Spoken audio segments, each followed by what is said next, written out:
the podcast that floats down here.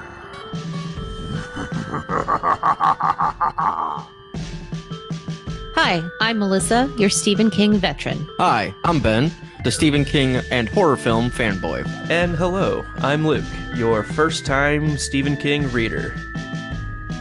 I have to say I'm getting really sick of hosting. 6 in a row's a lot. You're doing a great job. I hope I sound terrible on that last one. I was intentionally whatever. Hi. Hello. Hi. We did that a little bit in chapter 3 too. It's like, well, we're still here. Right. All right, we are recording. Hi, and welcome back to the podcast that floats down here. I am Melissa, and I am joined by Ben. Hello. And Luke. Hi. And we are here discussing Part 3, Grown-Ups, Chapter number 11, Walking Tours again. And this is the end. We are at Part 6. Mike Hamlin makes a connection. Yes! And this was 4.5 pages long. That was it. It was less than 0.5% of the book. It is 0.4%. It's 0.4% of the book. So if I chopped the book up into 100 pieces and took one of those pieces and chopped it in half, that's still longer than this section. And for the last time, Benji, go ahead and tell us what happened at the end of chapter number 11. Mike pulled up to his house just as was wheeling Silver up the driveway. As they looked over Silver and the repair kits needed, Mike went to his shed and pulled out a tire pump and a patching kit. Starting over. Yeah, screwed that up. Mike pulled up to his house just as Bill was wheeling Silver up the driveway. As they looked over Silver and the repairs that it needed, Mike went to his shed and pulled out a tire pump and a patching kit. Bill noticed it was pretty much new, and Mike admitted to buying it a week ago. Just had the urge to have it, even though he doesn't even own a bike. After some much-needed maintenance, Mike produced a deck of cards, and as they were shuffled, they were dropped to the ground, only 2 facing up, 2 aces of spades. Bill, at first worried by this, decides the only thing to do when magic makes an appearance is to put it to use, and hooks both aces to the back tire of Silver. During dinner, Bill wrote out the phrase that had been looping in his head during the afternoon, and Mike informed him that it was a tongue twister Bill's mother had been trying to get him to say to help with his stutter. Mike said he tried and tried and tried, but he could never get it back in that summer of 1958, but Bill remembers he had said it at least once. But when? All right, so we're fixing a bike. Yeah. Any thoughts on fixing and having a bike? Dinner. Oh, yes. And having some creepy things happen with cards. So he just had to buy the repair kit, even though he didn't own a bike. That's kind of the first one that pops out. Yes, but it's Mike. I don't think I would have bought it. I don't think I would have, thought it was true if it had been any other character. But Mike who lives in the town, Mike who's been narrating his own chapters, Mike who has his finger on the town not just better than the rest of the losers, but probably better than anybody else in the town. Yep. Nope. Totally bought it. I can see it. He knew what he was doing. He didn't even question on the phone in the last chapter. We didn't really talk about in the last chapter how Bill called Mike when he found Silver. And he was like, oh, you found Silver? Yeah. I wonder if he even had seen Silver in the window at Secondhand Clothes, and was like, yeah, I'm going to leave that there. I know it's there, but I just wonder if that had happened. I could see that, knowing that he's going to make these calls, especially if this bike's been there, say, within 6 months. Mm-hmm. Mike's known that he's going to be making these calls at some point, and he kind of maybe plays up, I'm going to see if it happens. Play up the destiny card. Let's, and he doesn't mention it, but I think that's a good possibility. Also, like we said, we didn't mention in the previous chapter, Bill's like, hey, do you have a place I can store something? Why? Well, I bought a bike. And that's when he's like, you got Silver. You found Silver. Mm-hmm. And it's like, yeah, so it's kind of one of those of, I think he knew, even if he didn't, he probably just walked past Silver, saw it, and maybe didn't even think about it. Just second glanced it. And then as soon as Bill said something, that was it. Mm-hmm. I pretty consistently realized that Mike is my favorite character over and over again. And it's kind of like he's read the story already, and he's trying not to spoil it for his friends that have to go through it, right? I mean, it's like having a podcast where somebody doesn't know where things are going and other people do. It feels like Mike is in that position that he knows a lot. Maybe he doesn't realize he knows it, but as things are developing, he's like, okay, that fundamentally is what would happen next. Yep, it's, we keep putting these coins in the machine and it keeps giving us the same answers. And maybe I didn't realize that was going to be, but I'm also not surprised by it. And so when he gets these drawn in feelings like Bill did with Silver, like Bev going up to the house, the dairy lure, if you will. He's just like, okay, yeah, I'm gonna go buy this tire patching kit because that's part of my role. That's just what I'm here to do. Like you said, Benj, he's not gonna second guess it. He just does it because he knows that he has a part to play. He knows there's more to this story, and he's consistently just got to make sure all the pieces are in place. That is what Mike is. He's the guy that gets everything back together and also gets the resources ahead of time as they're going to be needed as we move along. So even it's such a short chapter, it's really cool that we get that same kind of Mike the facilitator feel. And it's not even in the same ways we've seen before. It's just he somehow has exactly the things. Got a brand new deck of cards. Oh, got a tire patching kit. Perfect. Thanks, Mike. I love Mike. Yeah. Mike's like your very own Amazon. Right. And going with your note, Luke, because you made the point of, Mike's your favorite character, just kind of growing on you that way. I think it's along the lines of, because when we first start off the book, Ben's everybody's favorite character, because he's the character you're supposed to love, because he's the lovable fat guy, smart, everything, just caring. He's the one you're supposed to love. Richie's the one that kind of grows on you kind of comes off as an ass at first, like that loud mouth, whatever. But then you realize, hey, he's actually a really good dude. And then Mike pops in, at this point in the story where it's like, Mike knows his shit. And Mike has been building this or watching this, go on, and he knows what's coming, or he believes he knows what's coming. And he's, like you said, the facilitator of it. And so I can see, I like how their perspectives shift, because I'm even in the same boat. And this is probably my, like I said, third or fourth read through now of this, where, yeah, I start off with Ben. Then I'm like, Richie's pretty cool. And then you're like, oh, yeah, but Mike, it plays it up very well, at least with those three so far. I thought there was a really interesting lead-in to this section. I don't know if you guys noticed. I did not. There was a bit of an odd narrator technique. So the section, I'm just going to read it. Mike Hanlon makes a connection. First line. But first he made supper. I think this is the first time we've had... dine. Right. Like, this is the first time we've had the narrator as like a continual title into the prose, into the narrative of it. And it just threw me off as I was taking my notes. I was like, hey, wait a second. You can't do that. Titles are separate, aren't they? Like, apparently not. It was just kind of odd, and I thought it was really neat. Yeah, I didn't catch that until reading your note just now, and I went back, and I'm like, yeah, Mike Hanlon makes a connection, but first he made supper. Yeah, I mean, ever since Melissa really kind of opened my eyes to the narrative, like really focusing on the position of the narrator who is actually speaking in Beverly's introduction chapter, where we had that big narration switch from Tom to the fight to Beverly. Way back in chapter 3. Yeah. I mean, ever since then, I've just been I realized that's a big part of what's going on here. And, this was just one that I was like, hey, that's different. Yeah. And no, I totally didn't catch that, but that's awesome. But that kind of goes into my note of the bouncing up perspectives from Mike to Bill to Mike to Bill. It's not just a one transfer. It's a multiple transfer, because it starts with Mike making dinner. Then it goes to Bill working on the bike to Mike, coming in during the bike. And it's kind of a combined perspective at that aspect. So I think it's cheating because it was supposed to be Mike's chapter. It was very much a Bill chapter. It was very much Bill chapter. Yeah. Which is fine, because Mike didn't need to have an enlightening experience. Yeah, he gets the interludes. But he's already been enlightened. Like, he's already there. So this is a good Mike chapter that puts him as part of the group, but still above the group.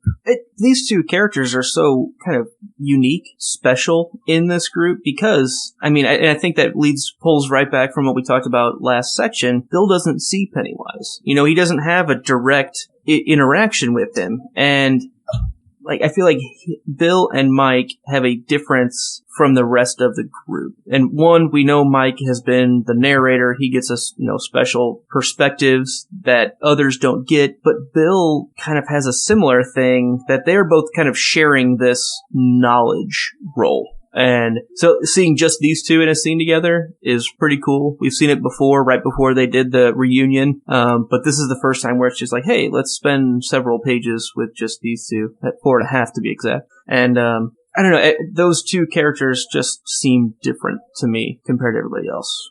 All right. Other thoughts on this particular section? I want to talk about the playing cards.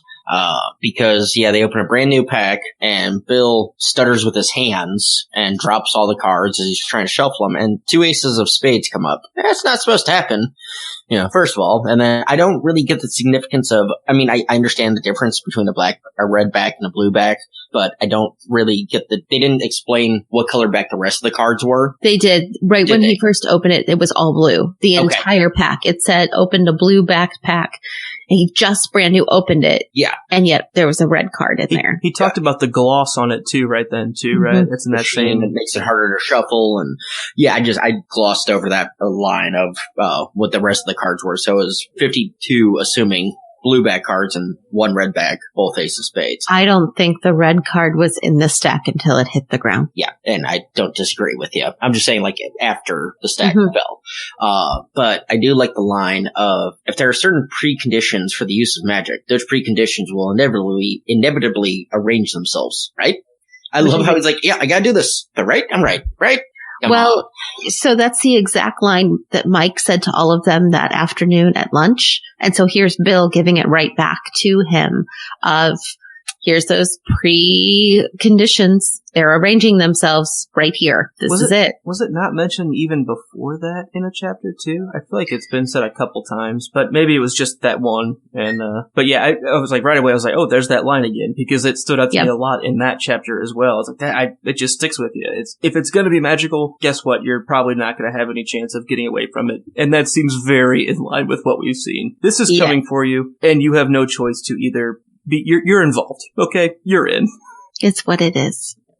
So the whole discussion so Bill finally tries to figure out what this refrain that we talked about all last chapter, the sees the ghost refrain, and he actually can't even say it. He has to write it out because he's like, I'm just not even going to try. I'm just going to write it out on some random business card. Dude, if I had to guess, the guy's name was probably Bob Gray on the card, just because why not?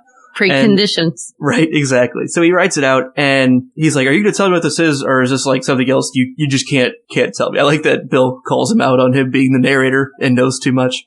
But Mike's like, no, in this case, I think it's okay to tell you. The phrase goes back to Old English times. It's a tongue twister that became a speech exercise for lispers and stutterers. Your mother kept trying to get you to say it that summer, the summer of 1958. You used to go around mumbling it to yourself. I did, Bill said, and then slowly answering his own question. I did. You must have wanted to please her very much. Bill, who suddenly felt he might cry, only nodded. Yeah. Seeing Bill's heartache with his parents is always it's heartbreaking, right? I mean, it's never easy to think about him as neglected after Georgie's death, and the fact that he was just. And we've had a whole bunch of references to that where he's sitting on the couch between them, but it's empty between them, and it's empty because it's only just him, and he feels personally attacked, but also like responsible, and it's just not healthy. It makes me sad every time. Yeah. And kind of going with that, maybe this is Bill realizing maybe I'm not remembering it all. He remembers the coldness, the emptiness, the everything, and even in the chapter flashback, it's from his perspective of, this is what happened. So it's possible that his mother was trying, because he said your mother tried to get you to say it all that summer, tried to get you through it. And so maybe she was actually trying, but he was so disconnected that he couldn't accept that she actually was. That's cool.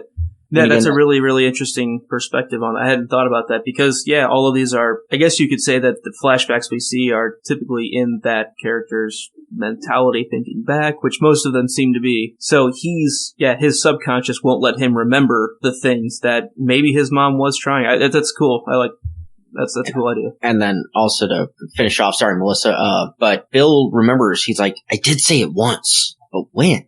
You know? And it's kind of one of those just, you pulled it off once before he started talking French and all that, you know, thinking it in French in his head. Melissa? Oh, I thought you had something. Okay. I'm just waiting to move on. I had nothing to add. Hey, we have real questions for new reader / group. 4 real questions. Ooh. Literally 4. 4 for real. 4 for real. Really. And Benji's is first. Mine is first because I got to the notes first. So, is it a bad idea to use the magic / suspicious cards in the spokes? No. Preconditions. They don't have a choice. It's the only option at this point. Yeah, Okay. You're not going to pick up the 2 of clubs and the 7 of diamonds. What's wrong with 7 diamonds? It's not the ace of spades. Little mooterhead. Yeah, no, I don't think, with these 2 characters specifically, I don't think there's any chance that they're gonna fight that. They see that crazy thing happen, they're like, okay, it's Mike's MO, right? That's his modus operandi. Let's continue this forward and fight it on our own turf. Let's get to a point where we can fight. And, makes sense. Fair enough.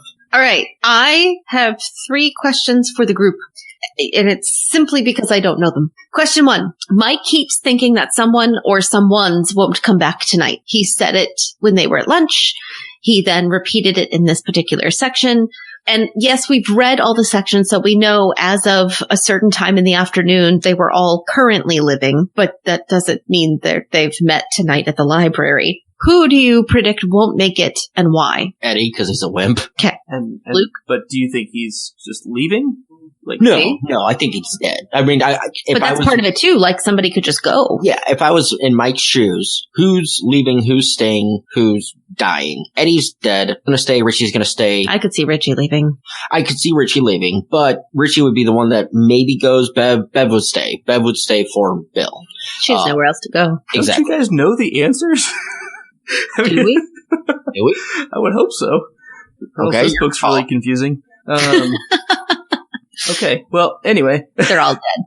No, my prediction is Ben's not coming back, and he's gonna go hang out with that cute librarian. He's just not making it back tonight. He's not leaving. He'll just be back tomorrow. He's got things to do. He's got people to get to know. Prior engagement.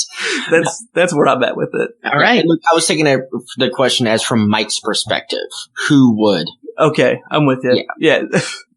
Yeah, either way. Well, he knows. He knows that Ben was at the library, and he knows what she thought of him. So maybe, he got some inside scoop. All right, next question. And this one I was a little confused on. So each of these sections was named after something that happened in the section, right? Like Eddie makes a catch and Bill sees a ghost or whatever, but Mike makes a connection. I think I missed the connection that Mike made. I feel like at least the most obvious one is the potential idea that we kind of talked about of when and I think it kind of happened on the phone really last chapter with, is it Silver? Did you find Silver? And then it makes the connection of, hey, this is why I bought the bike servicing kit, and this is why I have the deck of cards that's brand new waiting for this. That seems to be like the real easy pickings thing. I can't think of anything else that really would stand out as a connection made. I mean, I thought, well, maybe it's the connection of, man, you must have really wanted to please your mother. That connection of finally figuring out why he kept saying it over and over again. But it's all those things seem so small. I got the real answer here. He figured out, he made the connection to the greatest song ever sung, She Blinded Me with Science. Wasn't that the other way though? Wasn't that that was in Bill's perspective, and it was Mike that was humming or whistling? Yes. No, it was in that particular section, but it was Bill who made the connection. Right. Well, no, it was Bill making a connection. Mm-hmm. No, but Mike was whistling it, so he already knows it's the greatest song. Oh, okay. That's. I think what you were getting at, Melissa, can kind of make sense for it, as it gives that basically you really wanted to impress your mother. You really wanted to please her very much, and I think that maybe that connection is made that Mike maybe fully understands parts of Bill that he didn't know as a child. Like, it's just taken him this many years of growth and experience and the information that he has now that, okay, that's why Bill is who he is, and that's why Bill was who he was, is he, one, had like nothing to lose because he felt like he had everything to prove just to get his parents back. And I kind of like that one. It's sad, but I like it. Okay. Last question, and this is just for you, Luke. Why didn't Silver go with Bill when he moved? Asked a different way, how is Silver still in Derry? Mm-hmm. I feel like there was a line that even kind of very slightly goes to that, and it was last section. I'm not going to look it up, but I feel like there was a point where Bill sees it and he realizes, that it's somehow still here. And it really seems like whatever we're moving towards, there are a lot of sacrifices made in the taking down Pennywise the first time. And I feel like that Silver is so important to Bill as a kid that it was part of, he had to sacrifice that freedom that he gains from Silver in some way to take Pennywise down. Okay. I don't know specifically why or how, though. I know you said that just for Luke. Honestly, I have no clue. Like, I'm completely blanking if there is anything later on. So I'm going to stick with Luke on that one. Yeah, I don't know either. Yeah, it's a good question. I figured if anyone would have caught the information, it was him. Yeah, I don't know. Okay, so now we're going to move on to the part where Luke asks questions or comments of us. Hey, and I have some again. 2 in a row. Wow, killing it. Okay, so 2 aces of spades in a brand new pack. I hadn't really thought that it wasn't there until it hit the ground, like Melissa had said. I thought somehow obviously Pennywise is involved. So I think it's kind of semantics whether or not it was actually in the pack or if it showed up when it hit the ground. I'm not too worried about that. But obviously, Ace of Spades is symbolically known as like the card of death. It's typically the most powerful, the highest value card in a lot of card games, dating way back. Except for Spades. And that's part of why Spades is so popular, is because you take that and make it the worst.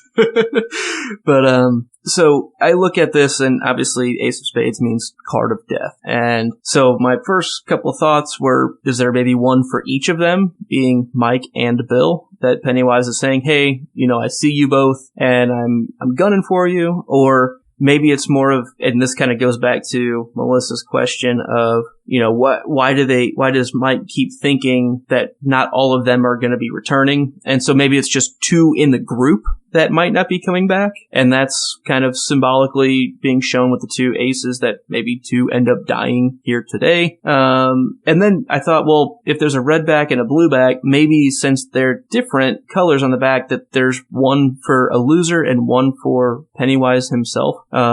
So it's almost like the red one, which was the odd one, right? They were all blue, and the blue Ace of Spades, to me, that would be almost like the oversight. And we've kind of talked about, it seems like something is also pulling the group together and kind of overseeing them. At times it's Mike, but at times there feels like there's also maybe a stronger benevolent power at work. It's just a lot quieter and subtler. Mm-hmm. That the blue card flips over as one for Pennywise after Pennywise had already turned a red one in there for one of the losers, because it's like, oh, Pennywise being funny, like, oh, hey, it's a different back, and it's like clearly for killing one of you guys. And it's almost like this potential benevolent overlord power, whatever it is right, kind of fighting back with the losers. And so I thought that was really, really neat, the way that kind of unfurled. All right. And getting back to something that Benji had mentioned at the very, I think it's the last line, basically the last couple lines of the section, and Bill saying that he was able to say the rhyme one time. And he knows, I know I can remember it, and I just can't remember how or why. I feel like this is all going back to whatever we're heading towards, where the silver dollars are used, where, this triumvirate of in love with each other, people profess their love to each other, being Ben to Bev, Bev to Bill, and Bill to Silver, probably. I feel like it's all going to kind of happen at that time, similar to what we've seen with Stan using the bird calling as a defense against the monster. So, yeah. Okay. I do have the line pulled up here, Luke, if you don't mind. Go for it. I'll start with Mike. You never made it. I remember that. You tried like hell, but your tang kept getting all tangled up. But I did say it, Bill replied. At least once. When? Bill brought his fist down on the picnic table hard enough to hurt. I don't remember, he shouted. And then, dully, he said it again. I don't remember. Yep. Ready for some favorite things? Yes. All right, Luke, what was your favorite thing? By that time, 5:30 in the afternoon, he had nearly forgotten Mike was there. He had become completely absorbed in small, yet utterly satisfying acts of maintenance. I love that feeling of you just, like, everything else kind of goes away. I'm just producing stuff. Like, I just like creating stuff and doing things, and when there are no distractions and you get into that hyper-focus mode of, okay, gotta do this, did that, gotta do this now, let's do that, and you do a good job on it, okay, well, let's keep rolling. It's just such a great feeling, and this is kind of one of those small moments of reprieve from the terror around that Bill's not thinking about it. He's not thinking about, why the hell is Silver back in my life? Why is all of this going on? I'm worried about my friends. It's just, it's Bill time. You know, he just gets a moment to himself, and he's doing something that he cares about. And I can relate to that. It's pretty well-written line. My favorite part was that Mike had all the supplies to repair the bike. I like that he was on it and with it, and just kind of had this gut feeling and trusted his gut and went with it, and it paid off. And that, to me, feels like how Mike has been living his life, because he has to be the guy who's ready. He's holding the lighthouse. Yep, I like that. How about you, Benj? It is a line. I just read it, but your tang kept getting tangled up. I'm going to start using that because I love the little quips and whatever, the pee-pee pritchies and all that, but that when I read that, I'm like, hold on, I have to write that down because I love that turn of phrase. Yeah, that's a pretty funny one. And then we're out. That's it. We're done. Bye. Oh, wait. I'm supposed to tell you things. And those things are that we are on iTunes. Many of you are listening to us on a variety of podcatchers. We appreciate going and giving us a rating on all of those, particularly iTunes. And if you really like us, if you could, after you subscribe and click the little 5-star rating button, or however many stars you want, but 5 is great, writing us a review, that would be fantastic. Go to thepodcastthat.com, where you can find all of our shows, along with a whole bunch of ways that you can support our show. Everything from joining our Patreon to shopping your own loser survival kit list off Amazon, or my personal favorite, going through TeePublic and getting your very own Floats Down Here t-shirt or pillow to hold while you're crying in the middle of the night trying to read this book. If you have questions for us, we are on Twitter at Floats Down Here, and you can find us on Instagram at Floats Down Here, and you can email us at floatsdownhere@gmail.com. You already said it. Okay, but you're better at it than me. So definitely check out the Support Us page on our website, where you can find our Patreon link as well. If you want to just type it into the search, you can find it at patreon.com/stayimaginary. And I know we have some really cool exclusive content coming up for our patrons here shortly. And it's kind of a brief unveiling of some of those things that we're doing for Floats Down Here, as I don't even know if Benji or Melissa knows these things yet. Not even a little bit. No idea what he's talking about. But I think what we are going to try to do is do a little bit deeper dives, quick hits on just some of the background monsters that we've seen. Hey, we talked about mummies. Let's do a 5, 10, 15-minute chit-chat about mummies, and let's do, hey, there's also the swamp monster, all sorts of monsters and cool things in here that if we just pull them out and talk about those specifically, I'm going to put Benji in charge of that. I already saw Melissa's face being like, don't pick me. I don't do horror. Please don't make me talk about scary things more than unless they're written by Stephen King. Oh, so We only get 10 minutes.